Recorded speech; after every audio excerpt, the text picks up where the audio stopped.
सामान्य मानवी के जीवन में परिवर्तन लाने के उद्देश्य से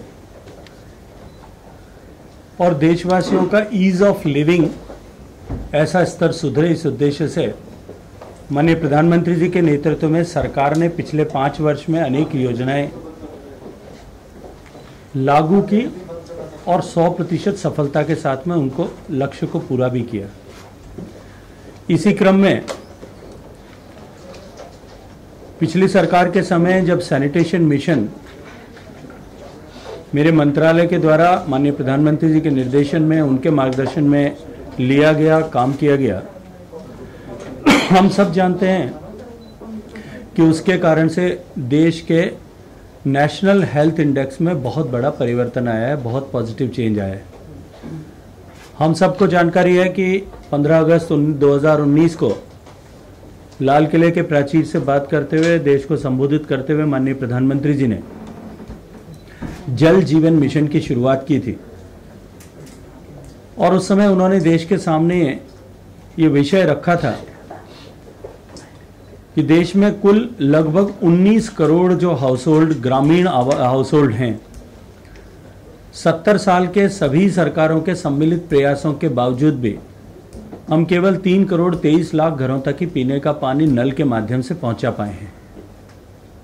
माननीय प्रधानमंत्री जी ने देश के सामने इस योजना को समर्पित करते हुए कहा कि आने वाले 5 सालों में 2024 तक हम देश में 100% ग्रामीण आवासों को पीने का पानी उपलब्ध कराएंगे।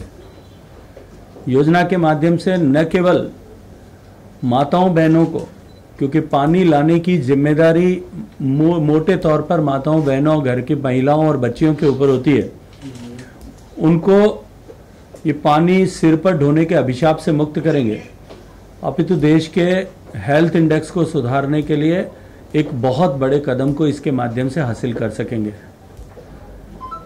आज इस मिशन को जो माननीय प्रधानमंत्री जी ने 15 अगस्त 2019 को लॉन्च किया था, लगभग 14 महीने पूरे हुए हैं और राज्यों के साथ में हम लगातार जिस तरह से काम कर रहे हैं, मुझे अत्यंत प्रसन्नता है कि कोविड की आपदा के होते हुए भी पिछले 8 महीने लगभग कोविड की आपदा के दौर में देश में और दुनिया में गुजरे हैं। मुझे अत्यंत प्रसन्नता है कि हम लगभग 2 करोड़ 55 लाख नए कनेक्शन देने में कामयाब हुए हैं और उन 2 करोड़ 55 लाख कनेक्शंस को मिलाकर के आज भारत में जो कनेक्शंस 3 करोड़ 23 लाख थे, वो बढ़कर के 5.75 करोड़ के आसपास हम पहुंचे। ये निश्चित रूप से एक उल्लेखनीय प्रगति जल जीवन मिशन में राज्य सरकारों के सहयोग से माननीय प्रधानमंत्री जी के मार्गदर्शन में हम प्राप्त कर पाए। आज सभी राज्यों के साथ में इस मिशन को रिव्यू करने के लिए एक बैठक आयोजित की गई थी। 2019 में इस प्रोग्राम के लॉन्च के साथ ही हमने सारे राज्यों के मुख्यमंत्रियों को पत्र लिखा था, राज्यों के साथ में रीजनल लेवल पर वर्कशॉप्स की थी। देश को 5 हिस्सों में बांट करके रीजनल लेवल पर देश के सभी प्रांतों के साथ में बातचीत की थी, उनके साथ में, और इसके अलावा डेवलपमेंट पार्टनर्स के साथ में चर्चा भी की थी और उसी के अनुरूप सारे एक्शन प्लान्स बनाए गए थे। हमने आज बैठक करके सारे राज्यों के साथ में समीक्षा की है। हालांकि कोविड की आपदा के समय में भी हम निरंतर मंत्रियों के स्तर पर, इंडिविजुअल स्टेट से बात कर रहे थे, सेक्रेटरीज के स्तर पर, और जो है हर एक स्टेट से बार बार लगभग हर महीने के अंतराल में हमने चर्चा की और प्रगति की समीक्षा की है। लेकिन आज सामूहिक स्तर पर बैठकर सबसे चर्चा हुई है। बैठक में हरियाणा के मुख्यमंत्री आदरणीय मनोहर लाल जी खट्टर, त्रिपुरा के मुख्यमंत्री श्री विप्लव देव उपस्थित थे, लगभग सभी राज्यों के माननीय मंत्रीगण उपस्थित थे, सभी राज्यों के एडिशनल चीफ सेक्रेटरीज या प्रिंसिपल सेक्रेटरी जो जिस राज्य में जैसा ड्रिंकिंग वाटर डिपार्टमेंट को हेड करते हैं ऐसे अधिकारी उपस्थित थे। भारत सरकार के सचिव श्री यूपी सिंह जी, अवर सचिव श्री भरत लाल जी, हमारे जो है AS एंड FA, वो भी आज इस बैठक में उपस्थित रहे। मैं एक बात अत्यंत प्रसन्नता के साथ में कह सकता हूं कि माया की वैचारिक प्रतिबद्धताएं, राजनीतिक प्रतिबद्धताएं अलग अलग हो सकती हैं, लेकिन जिस तरह का उत्साह सब राज्यों में इस विषय को लेकर के, इस योजना को लेकर के है, वह अभूतपूर्व है। सभी राज्य अपनी पूरी क्षमता के साथ में, अपनी पूरी ताकत के साथ में और पूरे कमिटमेंट के साथ में। प्रगति हो सकता है कि किसी राज्य ने अधिक की होगी, किसी ने कम की होगी, किसी के यहाँ अलग तरह की चुनौतियां होंगी, अलग अलग तरह का हमारे विविधताओं से भरा हुआ देश है। लेकिन एक चीज जो सब में कॉमन है वो है कि सारे राज्यों का कमिटमेंट लेवल जो है वो एक सा है और सारे राज्यों का उत्साह का स्तर भी एक जैसा है। राज्यों के साथ में हमने विस्तार से आज समीक्षा की, चर्चा की, उनको क्या परेशानियां हैं, क्या समस्याएं सामने आ रही है, किस तरह की चुनौतियों का वो सामना कर रहे हैं, क्या आवश्यकता उनको है, इन सब विषयों पर खुल करके उन्होंने भी अपनी तरफ से विचार व्यक्त किए। हर एक राज्य ने अपनी अपनी तरफ से बातचीत की, हर एक राज्य ने अपने अपना विषय रखा और हमारी उस पर्टिकुलर राज्य से क्या अपेक्षा है वो अपेक्षा भी हमने राज्यों के साथ में साझा की। मैं ये मानता हूं कि इस तरह की सामूहिक बैठक में जब हम बैठ करके बात करते हैं तो निश्चय ही एक दूसरे से हमें प्रेरणा, राज्यों को प्रेरणा लेने का, मोटिवेशन लेने का अवसर मिलता है। साथ ही साथ में पैन इंडिया कंपैरिजन में पर्टिकुलर स्टेट कहां खड़ा है ये सोचने समझने का भी अवसर मिलता है। माननीय प्रधानमंत्री जी ने जब इस मिशन की अवधारणा दी थी उसी के साथ एक मार्गदर्शन दिया था कि ये केवल ड्रिंकिंग वाटर पहुंचाने का प्रोग्राम या इंजीनियरिंग प्रोग्राम ऐसा नहीं है। हम इसके माध्यम से इसका इम्प्लीमेंटेशन और इसका जो है मेंटेनेंस, ऑपरेशन एंड मेंटेनेंस जो है वो दोनों गांव की समिति करे, गांव की चुनी हुई समिति करे और वो अपने यहाँ के पानी का प्रबंधन करे उसके माध्यम से, और उस समिति में अनिवार्य रूप से 50% महिलाएं हों। तो हम एक रिस्पॉन्सिव लीडरशिप और रिस्पॉन्सिबल लीडरशिप जो डिलीवरी के लिए काम कर सकती है, ऐसी लीडरशिप साथ साथ में खड़े करने के लिए काम कर रहे हैं। इस कार्यक्रम के लिए, इस योजना के लिए इस वर्ष के बजट में हमारे पास लगभग 30,000 करोड़ रुपए की उपलब्धता, राशि की उपलब्धता भारत सरकार के पास में थी जो हम राज्यों को देने वाले हैं। उस 30,000 करोड़ के अतिरिक्त 15वें वित्त आयोग ने अपनी अनुशंसा में 30,000 से करोड़ रुपए से ज्यादा राशि, लगभग 30,300 करोड़ रुपए राशि का allocation drinking water and sanitation के लिए किया है, जो पंचायती राज संस्थानों के माध्यम से देश भर में खर्च होने वाली है। हमने राज्यों से बारंबार इस बात के लिए आग्रह किया है कि इस we must take it as an opportunity और हम इस दोनों पैसे को डॉटेल करके और हम और इस काम को और अधिक गति किस प्रकार प्रदान कर सकते हैं इस दिशा में काम करें। मैं एक बार फिर कहूंगा कि मुझे अत्यंत प्रसन्नता है कि राज्य बहुत तेजी के साथ में काम कर रहे हैं। गोवा राज्य आप सबके साथ में मुझे साझा करते हुए अत्यंत खुशी है कि देश का पहला ऐसा प्रदेश बना है जिसमें एक भी ग्रामीण आवास आज बिना टैप कनेक्शन के नहीं है। उसने 100% का स्टेटस अचीव किया है और उसके साथ साथ में गोवा के बाद में जो है तेलंगाना स्टेट बहुत तेजी से 100% के लक्ष्य को प्राप्त करने की दिशा में आगे बढ़ रहा है। तेलंगाना के अलावा पुडुचेरी स्टेट भी इसी दौड़ में जो है बहुत तेजी से आगे बढ़ रहा है। गुजरात, हरियाणा, हिमाचल प्रदेश ही ऐसे राज्य हैं जो इसमें विशेष तेजी से प्रगति कर रहे हैं और उन्होंने अपने हर एक स्टेट ने, माननीय प्रधानमंत्री जी ने 2024 का लक्ष्य रखा था, लेकिन हर एक राज्य ने अपने यहाँ की परिस्थिति और अनुकूलता के अनुरूप अपने जो है टारगेट्स को 2024 से पहले प्रीपोन भी किया है। कुछ राज्यों ने 2022 का टारगेट लिया है, कुछ ने 2023 का टारगेट लिया है और कुछ राज्यों ने 2021 से पहले हम समाप्त कर देंगे ऐसे टारगेट लेकर के काम करना प्रारंभ किया है। मुझे अत्यंत प्रसन्नता है कि सभी राज्यों में जिस तरह से उत्साह का माहौल है, जिस तरह से सभी राज्यों के मंत्री, सरकारें और उनके ऑफिसर्स मोटिवेटेड हैं। मैं धन्यवाद करना चाहता हूं मेरे सचिव, अवर सचिव, इन सब का कि ये लगातार राज्यों के संपर्क में रह करके जिस तरह से और वहाँ की टीम को, नीचे राज्यों की टीम को मोटिवेट करके और काम करवा रहे हैं। हम निश्चित ही देश में एक बहुत बड़ा बदलाव इसके माध्यम से ला पाएंगे। यूनाइटेड नेशंस के सस्टेनेबल डेवलपमेंट गोल्स में SDG 6 में हम सब भारतीयों के लिए सम्मान का विषय है कि जिस सैनिटेशन फॉर ऑल जिसकी कल्पना की गई थी उसको हमने प्रधानमंत्री जी के नेतृत्व में 11 साल पहले अचीव किया। और ड्रिंकिंग वाटर फॉर ऑल, ये जो सस्टेनेबल डेवलपमेंट गोल्स की अवधारणा थी जो 2030 तक दुनिया के सब देशों को अचीव करना है, मैं विश्वास के साथ में कह सकता हूं कि हम उसे 2024 तक, यानी अपेक्षा से 6 साल पहले पूरा कर पाएंगे। और जब भारत ऐसे विषयों में सफलता प्राप्त करता है तो निश्चित रूप से हम दुनिया को सस्टेनेबल डेवलपमेंट गोल्स को अचीव करने में एक बहुत बड़ा योगदान करते हैं। जब ओपन डेफिकेशन की बात करते थे 100 करोड़ लोगों में से जो ओपन डेफिकेशन के लिए अभिशप्त थे 60 करोड़ भारत में थे, तो 60% अकेला हम कंट्रीब्यूट करते थे और हमने इसको अचीव करके 60% योगदान अपनी तरफ से अकेले किया है। ठीक ऐसी परिस्थिति ड्रिंकिंग वाटर के क्षेत्र में भी है। और इसके साथ साथ में मैं एक बार फिर कहूंगा कि इससे निश्चित रूप से देश की जीडीपी को और देश के स्वास्थ्य के मानक पर हम बहुत बड़ी सफलता अर्जित कर पाएंगे। धन्यवाद। सर, अभी बोला ना वो तेलंगाना तो अग्रराज्य है ये प्रोग्राम जल जीवन मिशन इम्प्लीमेंट, तो इसी राज्यों के लिए कुछ और पैसा देने के लिए, कुछ और बेनिफिट देने के लिए कोशिश कर रहे हैं। देखिए, ये जो स्कीम माननीय प्रधानमंत्री जी ने बनाई थी, इस स्कीम को हमने परफॉर्मेंस बेस से लिंक किया है। जो राज्य जितना अधिक काम करेगा, जैसा परफॉर्म करेगा, उसके अकॉर्डिंगली हम राज्य को, जो राज्य अंडर परफॉर्म करेंगे उनकी बची हुई राशि को हम उन राज्यों के बीच में डिवाइड करके उनको देंगे, इंसेंटिव ग्रांट देंगे। और हमने सभी राज्यों से आज बैठक में भी आग्रह किया है कि ये प्रतिस्पर्धा सबके सामने रहनी चाहिए। और मैं ये मानता हूं कि ये जल जीवन मिशन जो है, ये कोऑपरेटिव फेडरलिज्म का सबसे नायाब उदाहरण है कि जब देश के सारे राज्य आपस में प्रतिस्पर्धा करते हुए एक हेल्दी स्पिरिट के साथ में कंपटीशन करते हुए इस टारगेट को अचीव करने के लिए काम कर रहे हैं। तो दिल्ली का क्या स्टेटस है? कैसे सर, टेलिंग स्टेट्स कौन कौन से हैं और दिल्ली कहाँ पे स्टैंड करता है, क्योंकि नेबरिंग स्टेट के ऊपर दिल्ली की वाटर सप्लाई। देखिए, दिल्ली में बहुत जो है रूरल हाउस होल्ड, दिल्ली का कंपोनेंट बहुत छोटा है और दिल्ली एवरेज से अच्छा परफॉर्म करने वाले स्टेट्स में अभी वर्तमान स्थिति में है।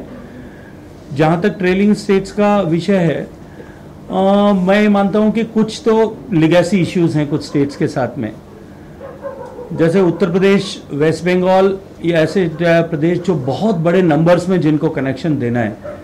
मैं आज की जो है स्टेटस में हम उनको ट्रेलिंग स्टेट्स मान सकते हैं, लेकिन मैं उनको ट्रेलिंग स्टेट्स इसलिए स्वीकार नहीं करता कि उनका level of enthusiasm, level of commitment और जो योजना उन्होंने अपने लिए अगले 5 साल के लिए बनाई है, और उस योजना पे के पैरामीटर पर अगर मैं देखता हूं तो वो भी निश्चित रूप से बहुत तेजी के साथ में काम कर रहे हैं। आज का राजस्थान का क्या स्टेटस है? और राजस्थान जो है देश के औसत जो है प्रगति का, उससे काफी पीछे है। आज भी राजस्थान को गति के साथ में काम करने की आवश्यकता है।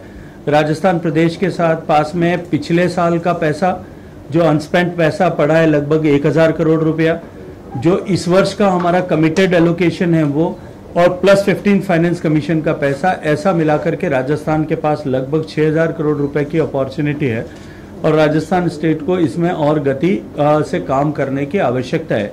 राजस्थान के मंत्री, राजस्थान के अधिकारियों ने भी अपने ब्रीफिंग में अभी कहा है और उन्होंने बताया है कि उन्होंने इसके लिए पूरा एक कंप्लीट एक्शन प्लान अपनी तरफ से बनाया है और मैं ये अपेक्षा करता हूं कि राजस्थान भी जो है अच्छे परफॉर्मिंग स्टेट्स की पंक्ति में आकर के खड़ा होगा। ऐसे कितने राज्य हैं जिन्होंने बिल्कुल पैसा खर्च नहीं किया? ऐसे भी कोई राज्य? ऐसा कोई राज्य नहीं है जिसने बिल्कुल पैसा खर्च नहीं किया। मैंने जैसा कहा, हर एक राज्य अपनी तरफ से तेज गति के साथ में काम कर रहा है।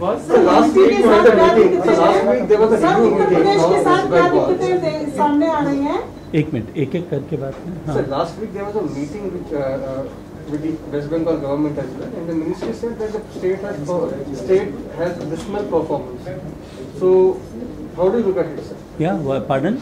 Last week, जो अपने मीटिंग की थी वेस्ट बंगाल के साथ, मिनिस्ट्री हैड सेड कि डिसमल परफॉर्मेंस था वेस्ट बंगाल का। So how do you look at that? निश्चित रूप से आज भी मीटिंग में वेस्ट बंगाल स्टेट अनुपस्थित था, इसलिए मुझे लगता है कि उस पर मुझे कमेंट नहीं करना चाहिए। सर, आंध्र प्रदेश का परफॉर्मेंस के लिए क्या होगा? आंध्र प्रदेश स्टेट अभी जो एवरेज परफॉर्मेंस इंडेक्स है उसमें अभी वो कुछ पीछे हैं, लेकिन आज उनसे बातचीत हुई है, उनसे चर्चा हुई है और उन्होंने भी ये कहा है, अपना कमिटमेंट शो किया है कि हम जो है अपने काम में गति प्रदान करेंगे। आज दूसरे विषय पे बात नहीं करेंगे, आज सिर्फ जल जीवन पे बात करेंगे। This cooperative federalism, but you look at states which are, say, not aligned with the political ideology of the center.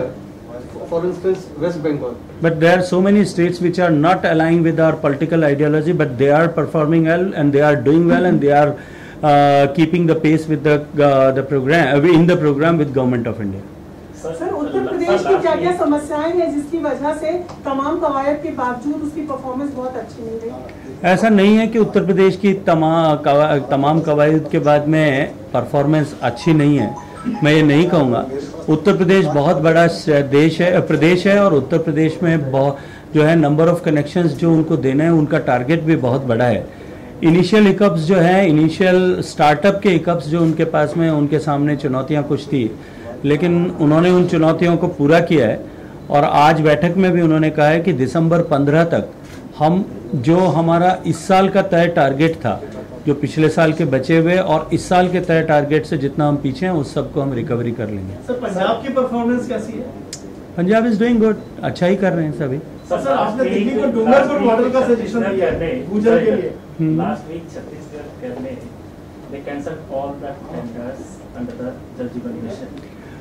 After the allegations of corruption surfaced, have you received any report from the state regarding this? And second, do you have any figure in mind that what would be the figure of the corruption which is? देखिए, water being a state subject, the planning, implementation, operation and maintenance is to be done by the state. So it is primarily and ultimately state subject. They will have to take care of their spending, their working and their implementation and maintenance. Have you received such kind of allegations? It doesn't comes to us since it is a state subject and it is to be implemented by the state. So it is to be taken care and dealt by the state only. Sir कई राज्य ऐसे हैं जो ज्यादा पैसा देने की demand कर रहे हैं लगातार। वो कह रहे हैं कि जो 50-50 का रेशियो रखा है वो उनकी खास भौगोलिक परिस्थितियों के कारण पूरा नहीं हो पाएगा। देखिए, राजस्थान राज्य ने, मैं समझ सकता हूँ आप किसके लिए पूछ रहे हैं, राजस्थान राज्य के मुख्यमंत्री जी ने भी और राजस्थान के पेयजल मंत्री दोनों ने इस बात का आग्रह किया था कि राजस्थान को वहाँ की भौगोलिक परिस्थिति को देखते हुए 90-10 ग्रांट ऐसा दिया जाना चाहिए। लेकिन मैं आप सबकी जानकारी के लिए और आप सबके माध्यम से अन्य लोगों की जानकारी के लिए भी बताना चाहता हूँ कि 14वें वित्त आयोग की जब अनुशंसा आई थी तब 14वें वित्त आयोग ने ही इस बात के लिए जो है वो मार्गदर्शन किया था कि केवल नॉर्थ ईस्टर्न स्टेट्स और हिमालयन स्टेट जो हैं उनको ही, हिली स्टेट्स जो हैं उनको ही 90-10 ग्रांट दिया जाना चाहिए, क्योंकि उस समय जो डिविजिबल पूल में जो भारत सरकार की राजस्व प्राप्ति में राज्यों का हिस्सा जो 32% होता था, हम सबको इस बात की जानकारी है कि भारत के हर एक राज्य की अपनी अपनी प्राथमिकताएं, अपनी अपनी डेवलपमेंट एजेंडा है, अपनी अपनी डेवलपमेंट नीड्स हैं। हर एक राज्य की भौगोलिक परिस्थिति के अनुसार राज्य अपनी प्राथमिकताओं के अनुसार काम करना चाहता है, उसको इस तरह की स्वतंत्रता मिलनी चाहिए। और 14वें वित्त आयोग की अनुशंसा भी ये थी कि इस तरह की रिक्वायरमेंट के आधार पर राज्यों को ज़्यादा स्वतंत्रता दी जानी चाहिए। तो डिविजिबल पूल में जो हिस्सा 32% था उसको बढ़ा करके 41% प्लस 1% किया था। उसके कारण से और उसके बाद में सभी राज्यों को 50-50% हिस्सा ही भारत की सरकार की योजनाओं में मिले, ऐसा तय हुआ था। मुझे लगता है कि उस तय विधि के अनुरूप, अब ये दीगर बात है कि स्टेट को जो पैसा जो है जो डिविजिबल पूल में उनका परसेंटाइल बढ़ने के कारण से उनको जो एडिशनल मनी मिली उसको वो अलग किसी काम के लिए खर्च करें और बाद में डेवलपमेंट प्रोग्राम्स के लिए भारत सरकार की तरफ देखें, मुझे लगता है कि इसको कोई भी जस्टिफाई नहीं कर सकता।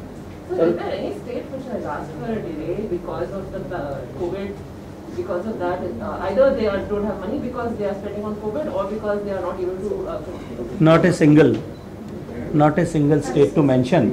And as I have said in my opening remarks, that despite the pandemic and despite this emergency situation, states have performed well because the Jal Jeevan Mission not only gives the water supply security but also creates job opportunities. So states have taken it as a program for job opportunity so that they can provide job to their people who has lost their job in because of this pandemic.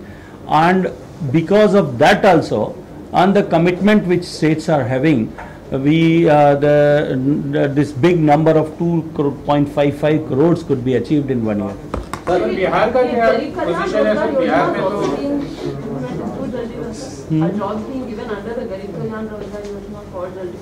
Yeah, jobs are Garib Kalyan Yojana. Jal Jeevan Mission is also part of Garib Kalyan Rozgar Yojana. And how many jobs have been given? I cannot give you the number often, but simultaneously I would say that, see, since we are giving almost a lakh of connection, more than a lakh of connection every day, so the jobs opportunities are anyway created. And as far as the Garib Kalyan Rozgar Yojana is concerned, we are constructing toilets also, and community toilets in big numbers in all the designated districts for Garib Kalyan Rozgar Yojana. Sir Polavaram एक national project है, इसका expenditure बाद में बात करेंगे उसके ऊपर, कैसा पूरा होगा इसके ऊपर मुझे लगता है आज का विषय नहीं है। बिहार का क्या पोजीशन है? Bihar is a good performing state and they have achieved very good numbers as far as the connections are concerned, and their coverage is almost 80% plus. And when do we expect it to come? Let the government come back again. So can you give us UP's figure? How many connections they have provided? That I'll give you in detail. I'll give you in detail. UP and West Bengal not performing so well. What are the reasons? No, I don't say that UP is not performing well. UP is doing well, and as I have said that UP का जो है initial start delay था, लेकिन UP का commitment है कि वो जो है उन्होंने बुंदेलखंड क्षेत्र जहाँ सबसे ज़्यादा चुनौती है, उन्होंने वहाँ के लिए अपनी स्कीम्स जो है schemes surface water driven schemes बना दी हैं, उसके टेंडर्स हो गए हैं, उसका काम शुरू हो गया है, और उन्होंने अपने लिए 2022 का टारगेट रखा है कि 2022 तक उत्तर प्रदेश पूरा करेंगे। नंबर उत्तर प्रदेश का बहुत बड़ा है, लेकिन फिर भी 2022 का टारगेट लेकर के उन्होंने काम करना शुरू किया। ये अपने आप में जो है प्रशंसा और अभिनंदन का कारण है।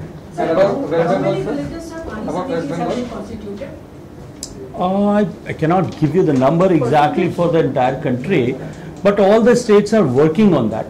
Most of the states have created Pani Samitis. Most of the states. Some of the states which are still on the process is undergoing, but I think this will be taken care before the end of the scheme. Every state will be doing. Sir Paschim Bengal को लेकर आप कह रहे हैं कि वो meeting attend नहीं कर रहे हैं, तो केंद्र किस तरह से अपनी जिम्मेदारी का वहन कर पाएगा? देखिए, मुझे लगता है कि पानी देना, पानी प्राथमिक रूप से जैसा मैंने कहा राज्य का विषय है। लोगों को पानी पिलाना राज्य की जिम्मेदारी है।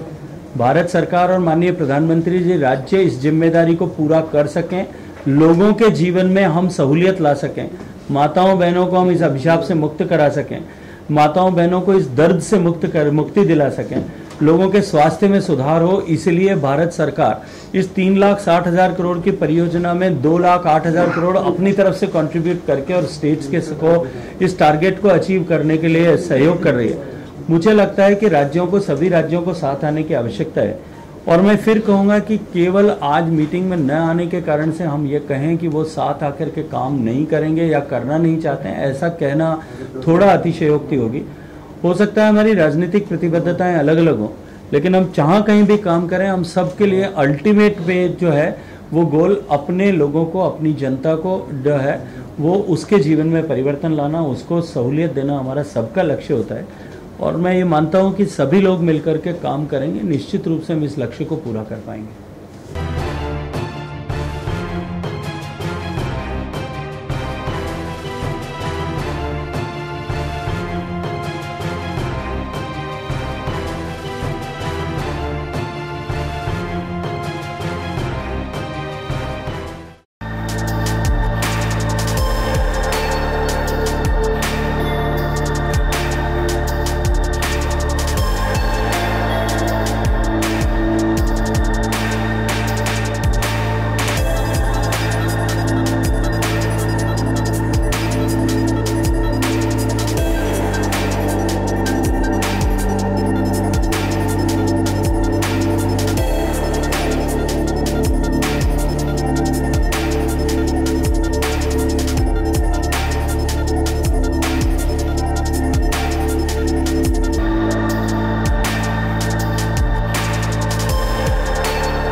Download Tarang online radio app from Google Play Store.